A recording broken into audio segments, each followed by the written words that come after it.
Hola amigos, buenas noches a todos, cumpliendo con la promesa que Cultura Mundis les hizo este verano, este agosto, bastante caluroso. Estamos con nuestros cineforos de los días lunes.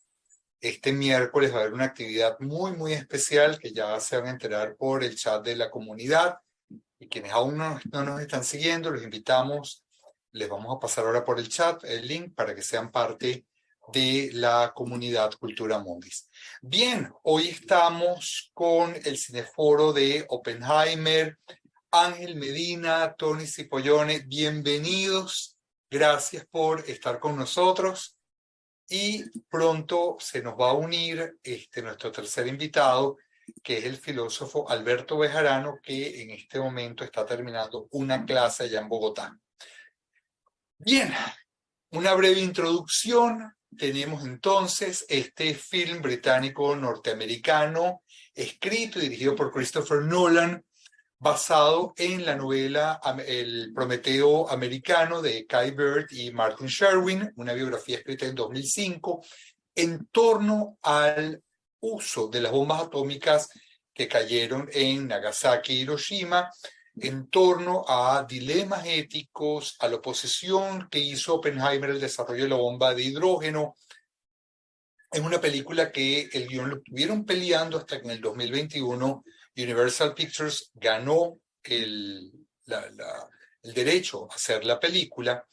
Tiene particularidades, conociendo un poco la estética de Nolan, en que él usó un mínimo de imágenes generadas por computadora, y esto es importante. El elenco es sencillamente impresionante. Cada vez que lo reviso encuentro a alguien y yo digo, no puede ser, no lo reconocí. En particular, uno de mis actores favoritos, Gustav Skarsgård, de Vikingos, Emily Blunt, Rami Malek, Gary Oldman, hoy me enteré que estaba allí, no me había dado cuenta, Kenneth Branagh. Está protagonizada por Cillian Murphy, que lo conocemos de Dunkerque, del Origen, de Batman Begins, en cuanto a películas de Nolan, y para mí la mejor actuación que le he visto a Robert Downey Jr. Estuvo dentro de este plan de mercadeo con el fenómeno Barbenheimer, quedó de segunda, pero arrancó con una taquilla de 82 millones en la taquilla norteamericana, y en la primera semana 174 millones para el primer fin de semana. A esta semana va por 181 millones de dólares y 402 millones en todo el mundo. Como crítica a la película, desde mi óptica, que no es mi Nolan favorito, luego hablaremos de esto, y que ya escuché a mis compañeros aquí hablando antes de empezar, se me hizo insufrible los 180 minutos. Creo que la película, si duraba media hora menos, hubiera sido maravilloso y hubiera estado condensado, pero eso lo hablamos luego. Me gustó mucho que tratara sobre el tema de la responsabilidad de la ciencia, que mostrara un poco el tema de la complejidad y qué pasó con los científicos que estuvieron participando en esto, pero, y aquí estoy de acuerdo con algunas personas que han señalado lo que pudiera ser un error garrafal de la película. Y quiero aclarar esto porque cuando la gente habla y hace una crítica, dice es que debieron, es que Nolan debió, es que debió, y yo soy de los que dice, si tú lo hubieras hecho, hubiera sido otra cosa. O sea, encárgate de lo que tú quisiste hacer y vamos a tratar de ponernos en los zapatos de lo que esta persona quiso mostrar y hacer. Sin embargo, tratándose de una película histórica, obvió o minimizó el rol de las mujeres en la historia de este momento tan importante. Jane Tatlock, una psicóloga, psiquiatra con interés en psicoanálisis, no era una mujer inestable solamente como él la presenta, fue una importante intelectual que participó en todo este proceso. Su misma esposa, Katherine Oppenheimer, era una bióloga botánica que hizo unos estudios fundamentales para ver los efectos de la radiación en las personas que iban a ser afectadas por esta situación. Eso pasa desapercibido, y probablemente para mí el error más importante de la película, que es que no se menciona a Lisa Meitner. Lisa Meitner era una científica austríaca que fue nada más y nada menos quien descubrió la fisión nuclear. De hecho, un elemento de la tabla periódica del 109 lleva las iniciales de ella. Una mujer que ha sido nominada 48 veces al premio Nobel, obviamente nunca lo ganó, y fue invitada a participar en el proyecto Manhattan, y ella rechazó esta participación por razones éticas. Dado que este es un elemento tan importante, en la película no está. Entonces, para mí estos son los vacíos. Sin embargo, aparte de esto, reitero, creo que es una gran película, creo que es una película importante. Y tras este prólogo, una pregunta. Tony y Ángel, queridos, ¿cómo están, amigos? ¿Qué les Muy pareció? bien. Ángel, ¿qué te pareció la película? Tony, ¿qué te pareció? Aquí está Alberto Bejarano. Gaby, dale paso a Alberto, que está saliendo de dar clase. ¿Estás en la universidad todavía, Alberto? Sí, buenas noches. Acá desde el Instituto Buenas- Caricuervo en la Candelaria, en Bogotá. Un saludo para todos. Gracias, Alberto. Bien, Bienvenido, Ángel Alberto. Medina, politólogo, Tony, ingeniero, Alberto, filósofo. A ver, vamos en orden alfabético. Brevemente, Alberto, ¿qué te pareció la película? Bueno, ante todo, muchas gracias, Johnny, a los compañeros, a todos los que comparten con nosotros. Bueno, yo creo que es una gran inmersión propia de la cinematografía de Christopher Nolan. Ya en Interestelar estaba ese viaje místico. Creo que es una película que tiene elementos de ciencia, de política, de ética, por supuesto, de filosofía, pero también de una dimensión muy, muy sensorial a través de la música, a través de entrar en esa intimidad del personaje. A mí me atrapó sobre todo la primera parte de un hombre con una gran cultura, con una gran inquietud intelectual y a la vez con unos grandes dolores, con unas grandes marcas en su vida desde el principio, mm, que muestran un poco la necesidad de conectarnos, ¿no? Que un poco lo que tú promueves en Cultura Mundis, entre ciencia, entre arte. En las primeras escenas está la relación con la poesía, con la pintura, una época donde todavía no estaban tan separadas las disciplinas, entonces y creo que lo que debemos cultivar todos, para mí esa es una de las grandes, como grandes lecciones de Nolan y de la película, de cómo desde el arte acercarnos a la ciencia al arte, con la filosofía, con las humanidades. Entonces creo que ese es un detonador ya para enfrentarnos a semejantes encrucijadas que tuvo que vivir Oppenheimer. Gracias, Alberto. Ángel, ¿qué piensas? Bueno, ¿Cómo te fue que viste con tu hija la película este martes pasado?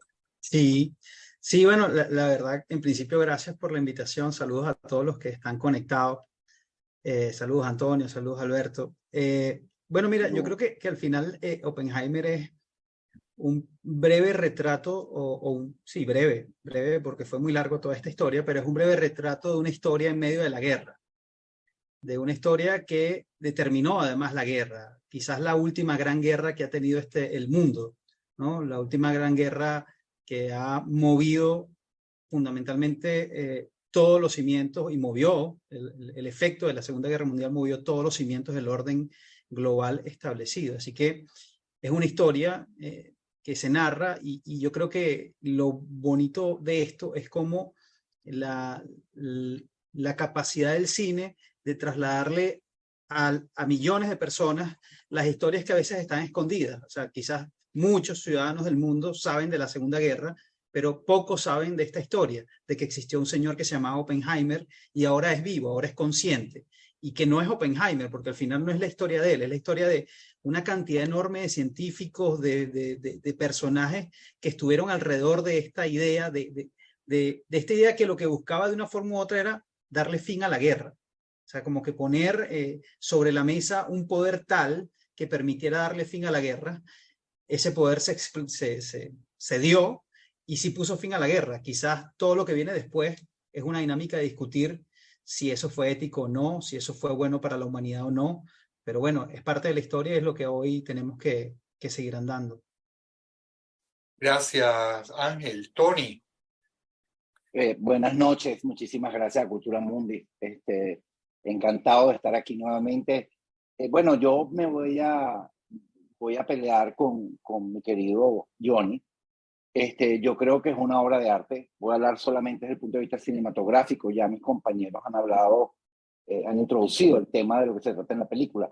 Yo creo que analizando toda la filmografía de Nolan, aquí él logra una mezcla hermosísima entre Interestelar y Memento. Memento, para los que no le vieron la película de hace muchísimo tiempo, él utiliza la misma técnica de poner escenas a color y en blanco y negro. En Memento tenía una significación particular porque hacía referencia cuando el tiempo iba hacia adelante o hacia atrás. Nolan aquí filma en IMAX, que es la super resolución, 18K, y sin embargo mezcla blanco y negro y color, y uno trata de hurgar. Yo me he devanado, la he visto una sola vez, tengo que volverla a ver, por qué escoge el blanco y negro en un momento y escoge el color en otro. Y me da la impresión de que en los momentos donde Oppenheimer está debilitado, él utiliza el blanco y negro. Donde Oppenheimer va a perder, él utiliza el blanco y negro. Desde el punto de vista cinematográfico, el sonido es extraordinario, me parece brillante el hecho, por ejemplo, de que el sonido es fundamental en toda la película. El momento cumbre, cuando explota la bomba, no hay ningún sonido. Para mí, Nolan nos da dos películas en una. Una película que tiene que ver con la bomba como tal. ¿Por qué se hace? ¿Quién la hace? ¿Cuál es la motivación detrás de esto? Me encantaría que después volviéramos sobre el tema de que la motivación era al final de la guerra. Pero después nos muestra otra película, que es la vida personal de él. Todo su tormento, toda su frustración. Oppenheimer no ganó un premio Nobel. Nunca fue suficientemente reconocido. Y no solamente eso, sino después de haber contribuido de una manera determinante con el diseño de la bomba atómica, además le quitan su seguridad, lo difaman y termina perdiendo su guerra personal. Estas dos películas me parece que están perfectamente entrelazadas en esta obra y me parece que es una de las mejores, solo superada por Interestelar, a mi modo de ver. gracias. Johnny, Dime. si me permites, con una de las observaciones que hizo Antonio, con el blanco y el negro y el color, esto después lo estuve investigando y básicamente las escenas en blanco y negro es una copia fiel y real de la realidad, o sea, es sacada de archivos, sacada de imágenes históricas, de récords de reuniones, como la reunión que se da ahí entre todos los expertos. Las reuniones en el Congreso son reuniones que están en récords y por eso son en blanco y negro. Cuando pasa al color, es la visión de Oppenheimer, pero la visión hecha película, hecha quizás ficción con realidad, pero es como la visión que él tiene de ese mundo, de ese tiempo, ¿no? Y por eso es el blanco y el negro y el color, que es lo que... Importante precisión. Bueno, yo les voy a confesar algo. El culpable que nosotros estemos reunidos hoy acá es Alberto Bejarano. Prácticamente desde que Universal firmó con Nolan, Alberto me está escribiendo, hay que hacer el cineforo de Oppenheimer, pero la están filmando. Sí, ya yo tengo el guión, ya Nolan habló conmigo. Alberto Bejarano es el absoluto culpable que estemos esta noche acá. Y Alberto, gracias, Alberto. Como promotor y culpable que estemos acá, Tony, tú empezaste haciendo mención al tema del arte y Tony y Ángel mencionan aspectos estéticos. Entonces, brevemente, y con esa inspiración de estar en la Candelaria en este momento allá en Bogotá, cosa que me da mucha envidia, ¿qué te motiva a ti como filósofo? Ok, muy brevemente, ya que somos tres, muy brevemente, ¿qué te motiva desde hace tanto tiempo a hacer tanto énfasis en esta película que nos reúne hoy? Bueno, yo creo que por un lado está esa dimensión de convertirse en alguien en una bestia, ¿no? Como él mismo lo dice, me he convertido en un Prometeo. De hecho, de ahí parte la inspiración de la película de ese libro, ¿no? Prometeo americano. Prometeo, pues es esa historia mitológica del hombre que roba el fuego que se supone que el fuego sería como una liberación. Me motiva mucho esa idea de cómo él partía de una, casi yo diría como de una utopía, cómo la utopía termina en una distopía, que alguna vez hemos tenido esa idea con Johnny de hacer un curso así, ¿no? De utopías y distopías, porque la utopía en buena medida era acabar las guerras. Parece muy irónico, ¿no? Porque incluso en un momento de la película lo dicen, él dice, bueno, esta nueva arma acabaría todas las guerras porque sería el final de la humanidad, sería el final de las guerras, ya no podría haber más guerras porque no quedaría nadie en una era nuclear y termina siendo más bien una carrera armamentista y termina siendo más bien una competencia como aparece en la película de ahora quién va a tener una bomba superior y ahora quién va a tener más bombas, ¿no? Entonces es la caída de la utopía en la distopía y creo que es muy propio de muchos filósofos, de muchos pensadores, de muchos científicos, de muchos políticos incluso, como en algún momento de la historia tuvieron una idea de salvar la humanidad o de cambiar la humanidad, de transformar el mundo, y como muchas veces esa ilusión que nos puede parecer a veces muy ingenua o nos puede parecer muy prepotente, termina convirtiéndose en una pesadilla, como lo decía Goya. El sueño de la razón produce monstruos, y en este caso es el horror de cómo una utopía convierte al personaje en un verdugo, incluso un verdugo de sí mismo ante todo. Es importantísimo tu observación, Ángel, te lo agradezco. Y nos llevaría a hacer una pregunta que se la voy a pasar a Ángel Medina. Ángel, ¿cómo consideras que el concepto de la guerra cambió a partir de la creación de la bomba nuclear? Bueno, el poder nuclear manifestado, como fue manifestado en la Segunda Guerra en Japón, cambia todo el concepto incluso de la visión amigo-enemigo, ¿no? En términos de que quizás la bomba es enemigo de todos, pero también es aliado de todos.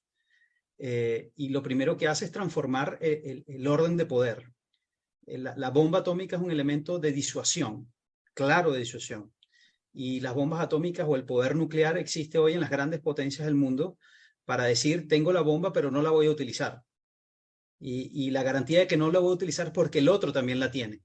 Esto arrancó con los Estados Unidos y después empezó en una carrera que todas las superpotencias, entendiendo el enorme poder que eso tenía, empezaron a desarrollar también las bombas nucleares. Una cosa importante es que en la película se habla del desarrollo de la bomba de hidrógeno, que es una bomba superior en términos de poder a la propia bomba atómica que nosotros conocemos. Pues después de la guerra, después de que arranca esta carrera atómica, el acuerdo global o el acuerdo mundial de las grandes potencias fue abandonar ese esquema o abandonar esa carrera por crear también una bomba de hidrógeno. Y hoy estamos solamente dentro del marco de las bombas nucleares, tal cual las conocemos.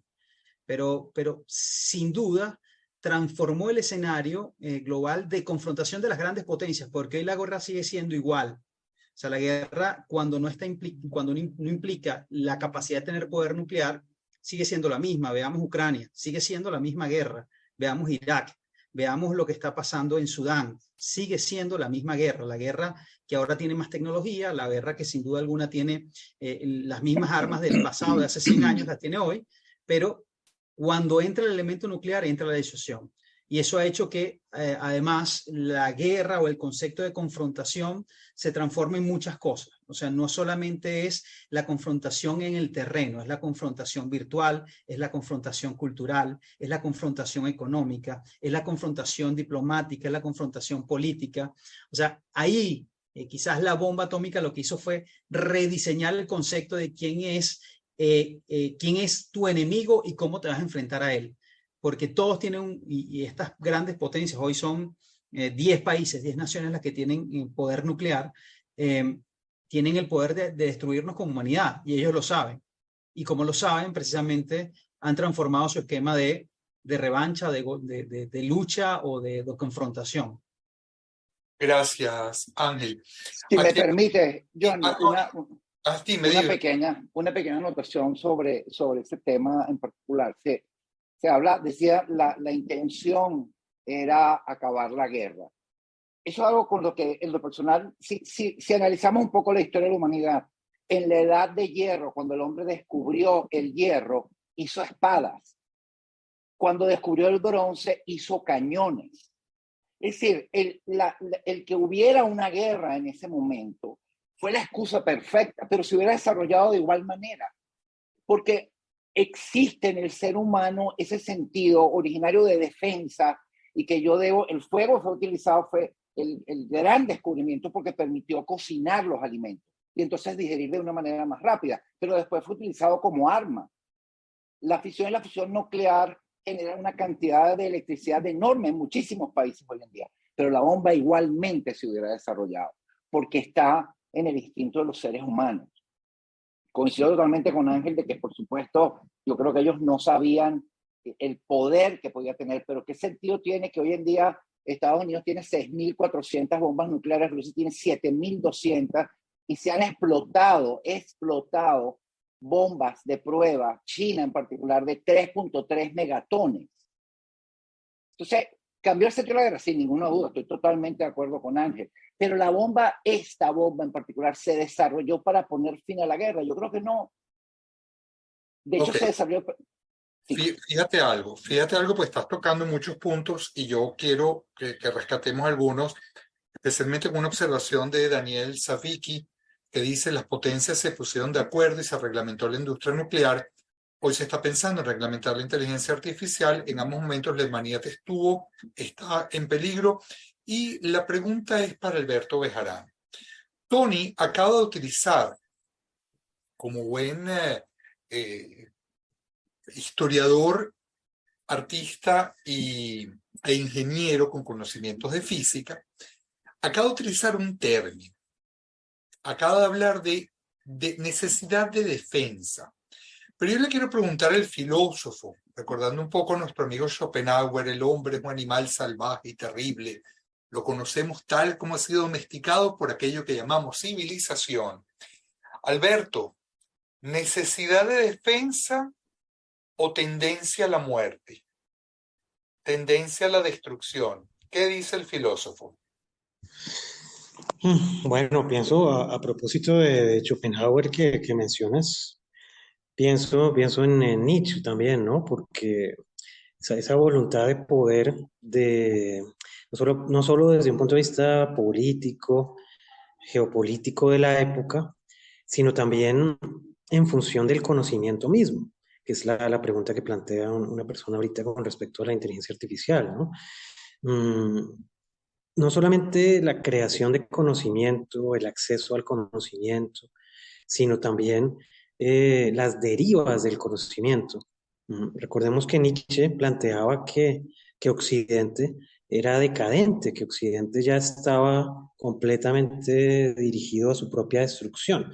Que a Nietzsche, que murió en el año 1900, no le habría sorprendido prácticamente nada de lo que ha ocurrido en estos 123 años, porque para él sería como apenas una especie como de desarrollo de los mismos valores de Occidente desde el principio. Se supone que Occidente valora la ética, se supone que Occidente valora la razón, que valora como una serie de criterios de acceder a la verdad o de cómo comportarnos en sociedad, de las normas, en fin.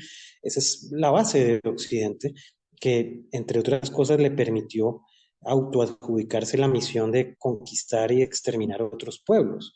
Claro, Literal.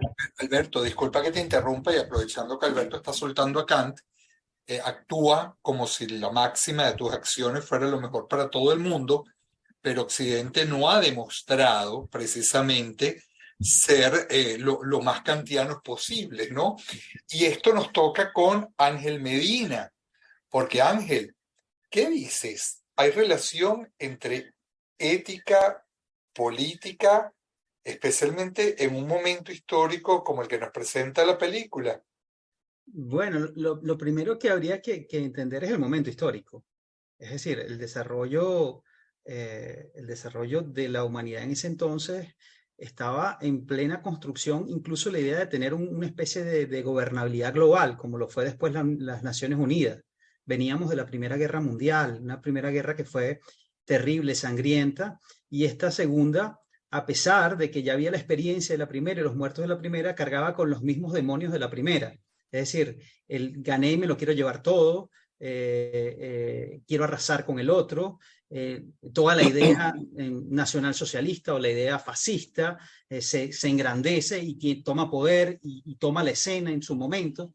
Es decir, en una etapa donde la humanidad estaba aprendiendo a ser humana o había entendido que no había otra forma que empezar a ser medianamente humana y empezar a comprendernos los unos a los otros, y que el tema no era fuerza dura y pura, sino que tenía que venir algo más allá, y que quizás el mundo necesitaba algo más allá. Y la bomba, la explosión de la bomba, es como, fue como la llamada alerta más grande a los decisores de la política, los que estaban en el poder, para decir, esto ya va mucho más allá de mi ego. O sea, porque la bomba destruye mi ego, destruye mi nación, destruye la humanidad y destruye mi futuro y mi presente. Entonces, creo que en sí mismo siempre va a haber una discusión ética sobre si eso fue bueno o malo, pero desde el punto de vista político ya fue.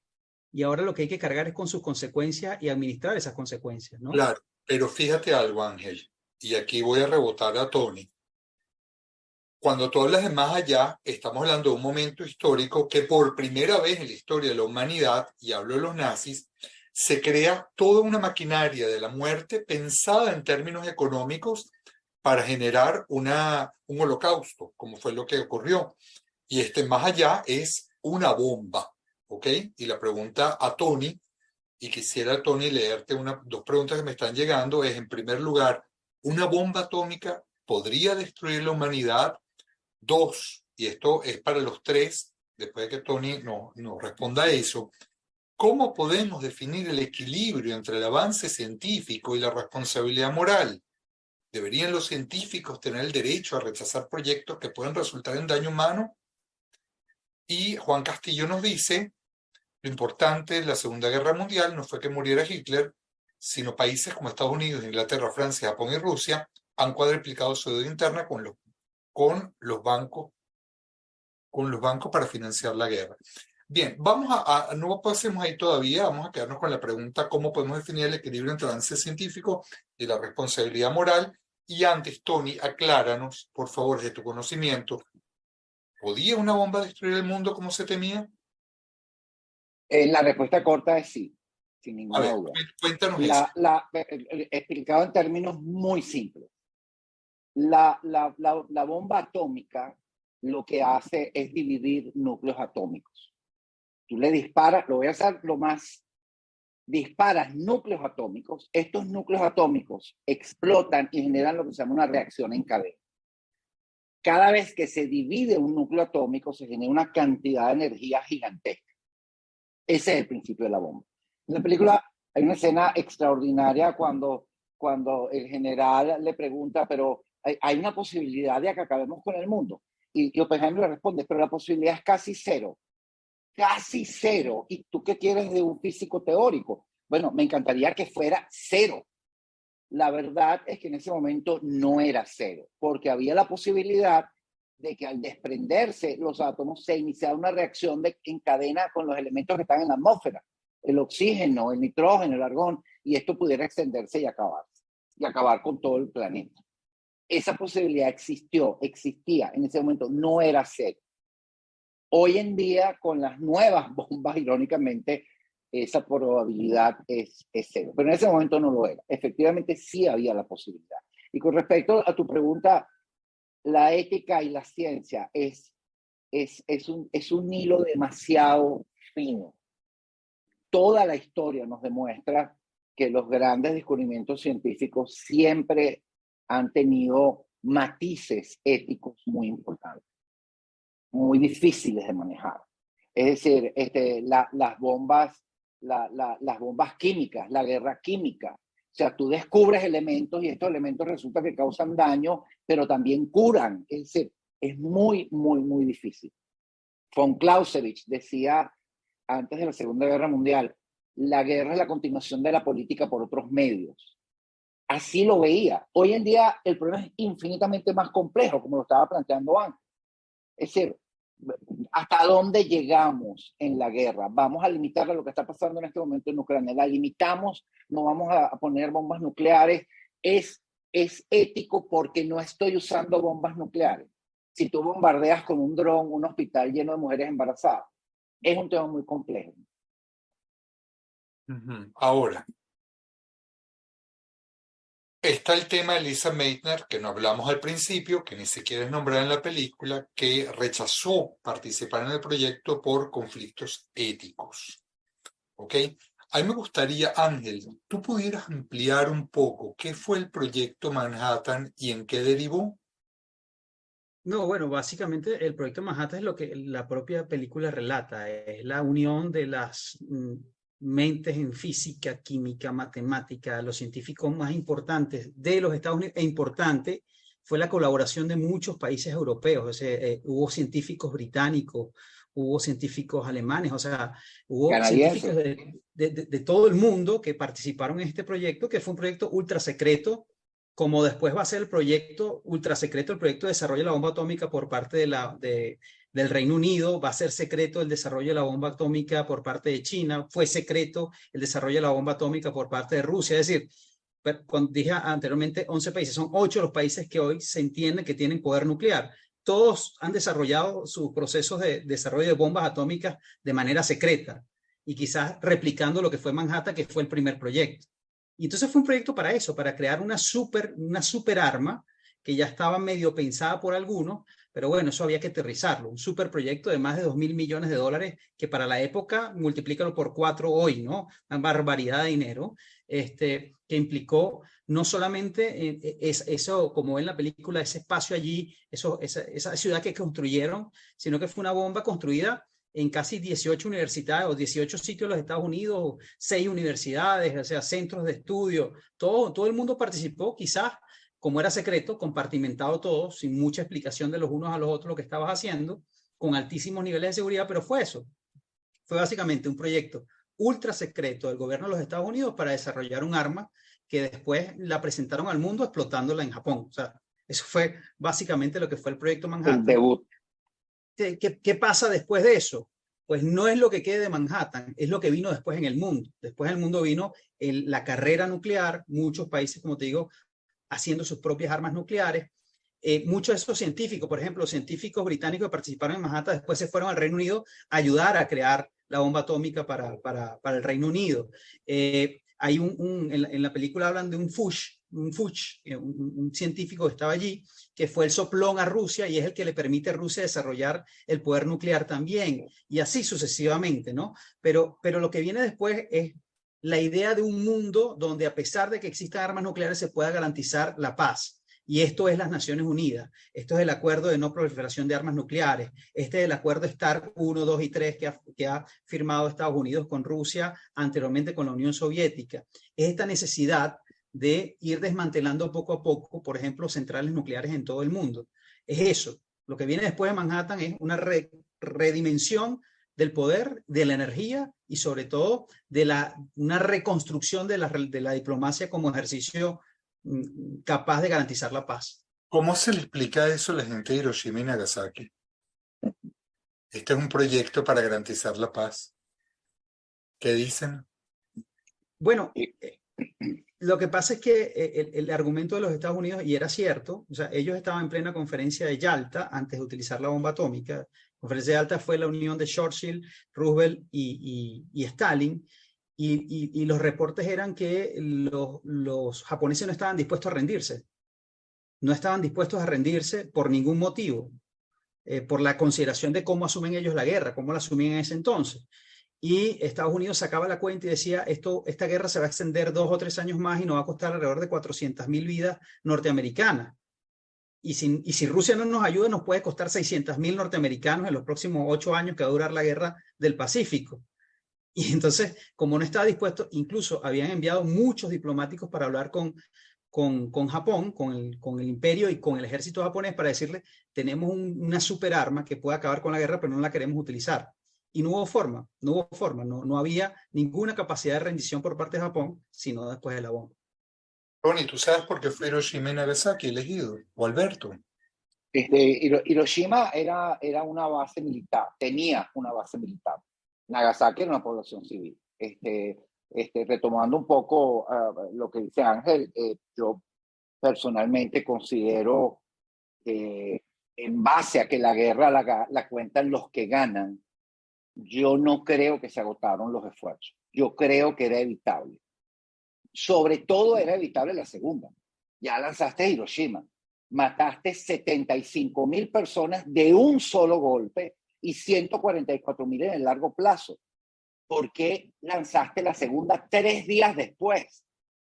O sea, no es que empezaron las negociaciones y mira, te das cuenta que yo tenía razón, que sí tengo un arma demasiado poderosa, no me hagas usarlo otra vez. 3 días después, Ángel, ¿cuál es? Desafortunadamente, yo pienso que no se agotaron las posibilidades de terminar el conflicto por vía diplomática o por vía de amenaza. Yo no justifico, sobre todo la segunda. No había ninguna necesidad de lanzar una segunda bomba. Ya pusiste tu statement. Yo creo, coincido contigo en que se están haciendo esfuerzos. Yo no creo que los esfuerzos son suficientes en este momento. Hay una cosa que a mí siempre me ha perturbado. Yo creo que las Naciones Unidas es una gran iniciativa. Yo creo que es importante que existan, que estén ahí. Pero que haya miembros permanentes con derecho a voto en el Consejo de Seguridad, por ejemplo, me parece abominable. Me parece que es decir, somos demócratas hasta que llegamos ahí. Y creo que eso ha causado y ha hecho proliferar guerras totalmente innecesarias. O sea, en Siria existe lo que existe porque Rusia tiene poder de veto en el Consejo de Seguridad de las Naciones Unidas. Entonces, insisto, creo que las Naciones Unidas es la vía. Yo creo que en la diplomacia hay que seguir haciendo esfuerzos ahí. Pero hasta ahora es muy poco lo que hemos logrado en términos de esa paz que debía venir después del holocausto nuclear. Alberto, a partir de lo que han dicho Ángel, Tony, María Hidalgo nos hace una observación, Maritza Hidalgo hace una observación interesante en cuanto a no se puede detener la ciencia y por el otro lado, qué hacer con estos avances y las decisiones políticas. Tú que has hecho un enfoque siempre tan interesante en los cursos que nos das en torno no solamente ética y moral, sino al tema de la relación entre filosofía y política, y en este caso historia. ¿Qué puedes comentar de lo que han dicho Ángel y Tony hasta ahora?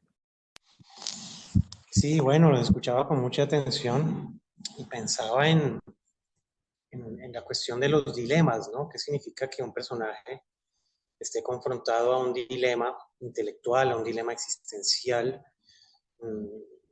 Recordemos en Interestelar, el personaje principal varias veces, y ellos, pero sobre todo él, tiene que poner una balanza que cada minuto que pase van a ser años que no va a ver a sus hijos. Y de eso se trata también, ¿no? Yo creo que desde afuera y a posteriori, quizás es mucho más fácil para nosotros juzgar y decir lo que haríamos o lo que no haríamos. Desde un punto de vista estético también uno se preguntaría si alguno de nosotros tuviera que asumir un rol así, como el que tuvo que asumir progresivamente Oppenheimer, porque tampoco se trata de que él hubiera sido simplemente un personaje ambicioso que quería probar una teoría de la ciencia y ya. Hay una escena muy importante en la película que nos muestra su origen judío, y eso es muy relevante.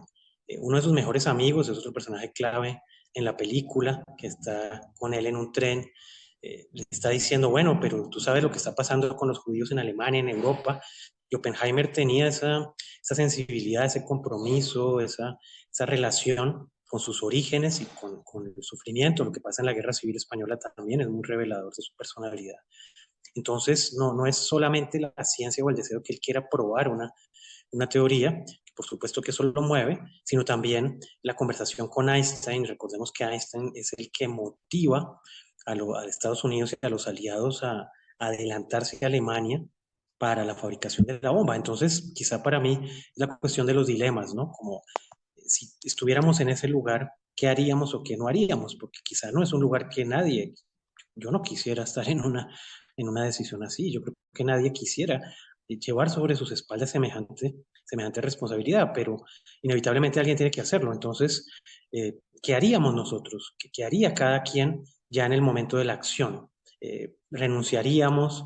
¿Lo haríamos hecho de otra manera? ¿Por qué sí? ¿Por qué no? ¿Qué consecuencias habría tenido eso también? Gracias, Alberto. Ángel, tú que has estado en posiciones políticas importantes, politólogo, fuiste vicepresidente del Parlamento Latinoamericano, ¿qué piensas tú, Ángel Medina, del legado de Oppenheimer? ¿Positivo? ¿Negativo? Como político, ¿qué puedes decir? A ver, es que no pudiera verse, el legado de Oppenheimer quizás tiene que verse en dos partes, ¿no? El primero es cómo desarrolla la bomba y después todos los esfuerzos que él hace por crear un sistema que permita, y toda su voz que él levanta por crear un sistema que permita que no proliferen las bombas nucleares. O sea, son como dos etapas. Que, que siempre estuvo ahí, él fue siempre activista, por eso es su base de participar, estar cercano al Partido Comunista, como decía la Guerra Civil Española, donar dinero, siempre fue activista.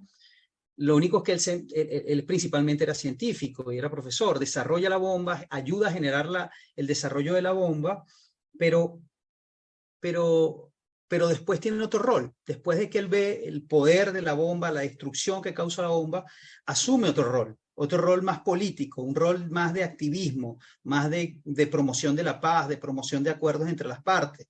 Quizás Oppenheimer tuvo que haber visto con muy buenos ojos la creación de Naciones Unidas, la creación del Consejo de Seguridad de las Naciones Unidas, todos estos tratados de una forma u otra, él ayudó e impulsó con su activismo, sus ponencias o su planteamiento, crear tratados que limitaran el desarrollo de la capacidad nuclear de los países. Es decir, yo creo que el legado de él tiene que verse en dos partes y un poco, como le dice en la escena, a mí me gusta mucho esa escena, cuando Einstein le dice, ahorita te van a golpear, te van a atacar, te van a decir de todo, pero después al final del camino te van a elogiar y te van a reconocer, pero recuérdate que ese reconocimiento no es por ti, es por ellos. Entonces yo creo que así funciona lamentablemente en muchos casos el mecanismo del poder, y la lucha del poder siempre termina siendo así, pero yo creo que al final, como todos los personajes y sobre todo los personajes políticos, tienen sus luces y sus sombras. Oppenheimer supo, desde el punto de vista científico, supo desarrollar un poder que hoy no solamente es para bombas, es para muchas otras cosas. O sea, la energía nuclear es para 1000 cosas más distintas a una bomba, y eso también hay que reconocerlo aquí. Sino que además supo desarrollar todo un activismo político que permitió crear un mínimo, unas barreras mínimas al desarrollo de un poder tan destructivo como este, ¿no? Simplemente eso. Sí, hay un par de preguntas que sí me gustaría hacer un alto, y aquí te voy a pedir a Tony que me ayudes, en torno a la personalidad de los personajes, valga la redundancia al decir esto, ¿no? Hay dos frases de Oppenheimer que yo creo que es importante destacar. Una, cuando él decía: cuando escucho sermonear a algunos científicos sobre la moral y la ética, me recuerda a un cocodrilo pidiendo vegetales. Palabras de Oppenheimer al participar en el proyecto Manhattan. Y la otra frase que es, Tony, yo no he dicho que no me gustó la película, he dicho que cosas que no me gustaron y que para mí no es el mejor Nolan, pero me parece que Nolan, cuando aparece en todo su esplendor, es cuando se le mete en la piel a Oppenheimer, especialmente a partir de esa famosa frase: ahora me he convertido en la muerte, el destructor del mundo. El destructor del mundo. Y eso es muy interesante. Alberto mencionaba antes el tema del Prometeo.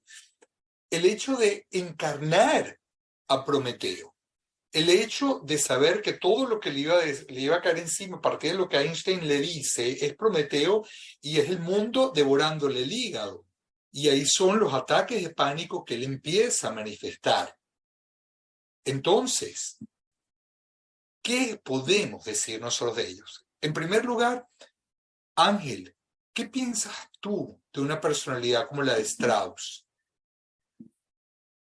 Tony, ¿qué piensas tú de ese cocodrilo comiendo vegetales? Tú que eres un estudioso, como lo acabamos de ver en el curso que nos acabas de dar, en cuanto a esos momentos que cambian la historia, pero como personalidad. Alberto Oppenheimer dijo en un momento, el mundo vive en paz con el poder nuclear o en guerra sin él. Elige lo que quieras. ¿Qué te dice a ti esto de una personalidad como él? Ángel, personajes como Strauss abundan y no son estos justamente la némesis de la historia. ¿Qué puedes decirme de ese personaje? Ahí se los dejo. Pero, o sea, Johnny, nos dejaste en un Adelante, tumulto. adelante.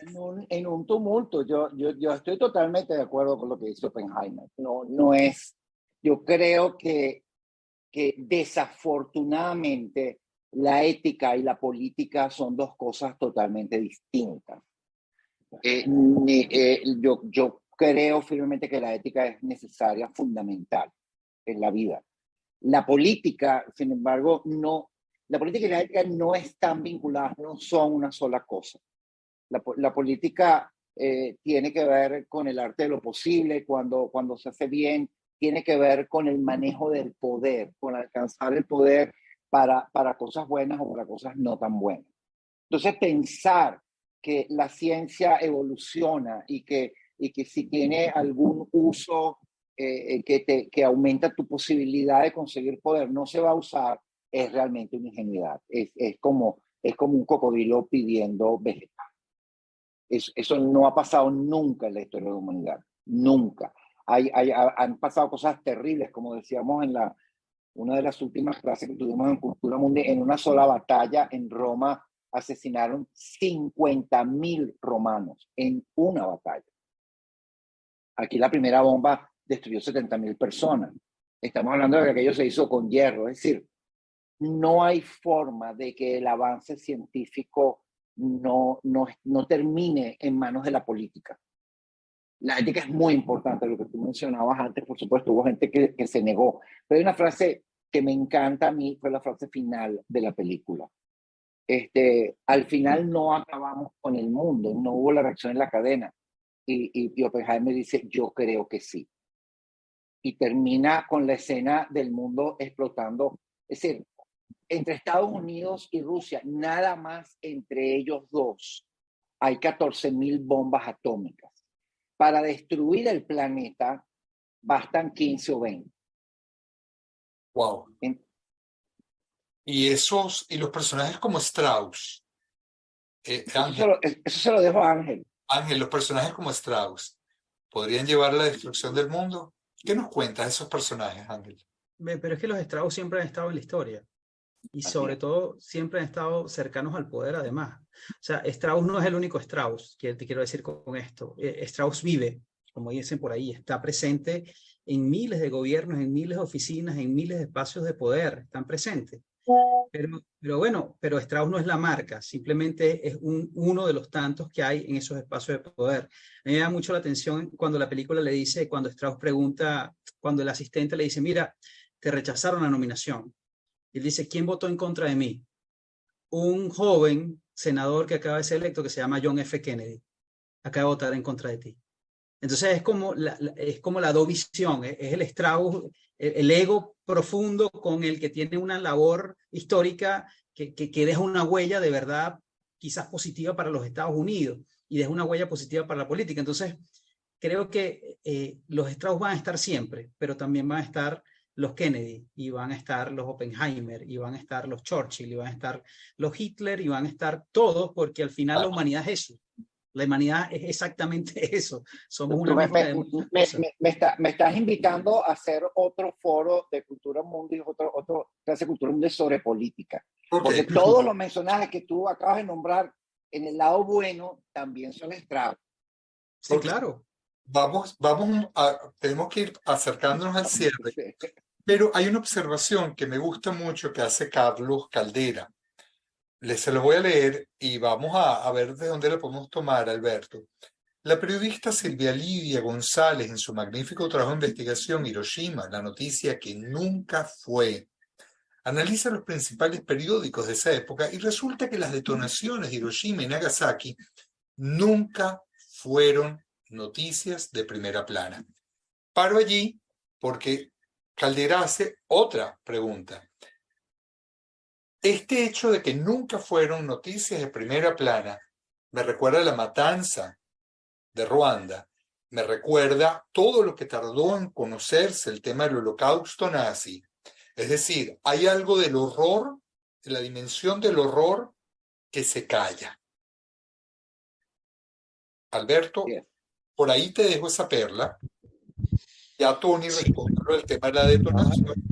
Quisiera que Alberto respondiera a esto y que luego cada uno nos diera brevemente su cierre de lo que nos deja Oppenheimer. Damos, por favor, Alberto.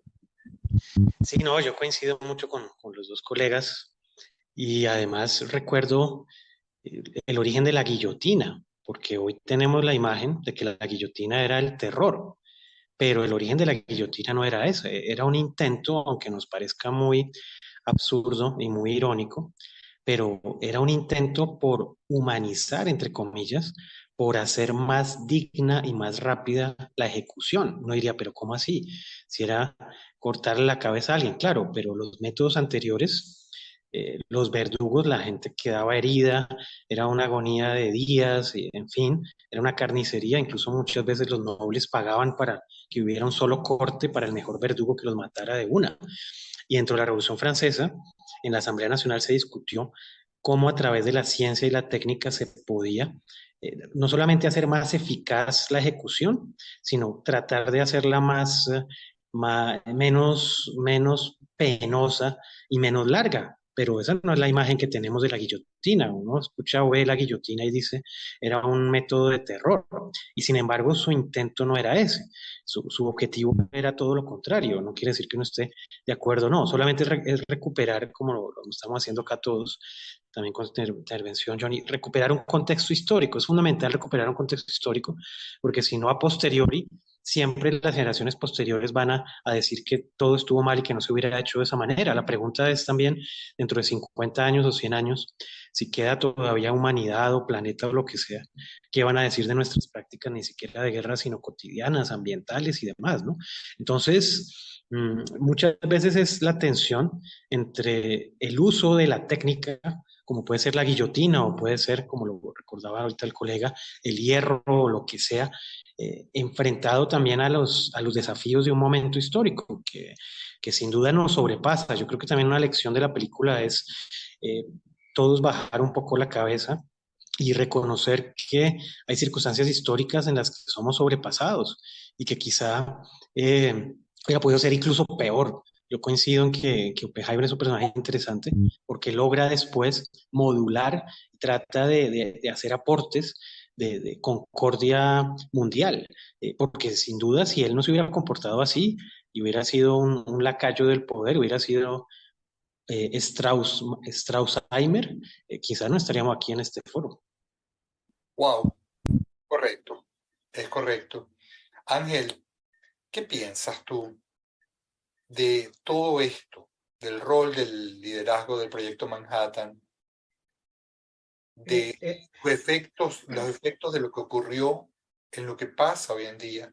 ¿Por qué la pertinencia de esta película? El Instituto para la Paz de Estocolmo generó hace un mes un informe donde advertía el incremento de armas nucleares en estado operativo, que a pesar de que se estén desmantelando, se está aumentando. China ha aumentado casi 17% el número de ojivas nucleares activas que tiene en este momento. Francia, India y Pakistán siguen desarrollando armas nucleares. Francia sigue haciendo lo propio junto con el Reino Unido. Estados Unidos y Rusia tienen el 90% del poder nuclear en este momento. Rusia se acaba de salir del proyecto STAR 2, que es para verificarse entre Rusia y los Estados Unidos que las ojivas nucleares no estén activas. Acaba de deshabilitar eso. Israel, que siempre se ha dicho que tienen bombas nucleares, pero que es como un secreto, se dice que también sigue desarrollando armas nucleares. Corea del Norte tiene la capacidad de crear entre 50 y 60 ojivas nucleares más y pareciera que las está desarrollando. Lo que quiero decir con esto es que Oppenheimer existió, dejó un legado, y el problema no es el legado de él, es cómo se está utilizando. Y hoy en tiempos donde nuevamente estamos como en una guerra que va mucho más allá de Ucrania, pues el mundo vuelve a recurrir a lo que siempre sabe hacer. Cómo me defiendo y cómo demuestro mi poder. Y si ese poder es tan importante como para callar al otro. Ángel Medina tiene en Cultura Mundi, para los que no lo han escuchado, un podcast exitosísimo que se llama Más allá de la noticia. Y nos acaba de dar el podcast de esta semana. Ángel, muchísimas gracias por ese adelanto de Más allá de la noticia. Tú siempre tan preciso con tus análisis. Tony, ¿qué nos puedes decir? Yo quisiera, primero, rescatar la película como tal. Yo creo que la película nos muestra a un personaje que es extraordinario. Más allá, primero, porque es un personaje totalmente humano. Hay una cosa muy curiosa, ¿por qué escogieron a Oppenheimer?